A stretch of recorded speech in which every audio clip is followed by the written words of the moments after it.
Καλώς ήρθατε αγαπητοί μου γονείς, καλώς ήρθατε αγαπητά μου μωρά. Ελπίζω να είστε όλοι πάρα πολύ καλά. Ετοιμαστείτε γιατί σήμερα έχουμε ένα από τα σημαντικότερα, αλλά και αγαπημένα μου μαθήματα της χρονιάς.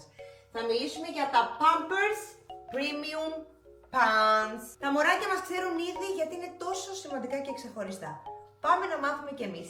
Δοκίμασα ένα πολύ έξυπνο κόλπο με το μπαλόνι και την μπάνα μου. Το S-Curve ακούγεται λίγο περίπλοκο, όμως πάμε να δούμε τι ακριβώς κάνει.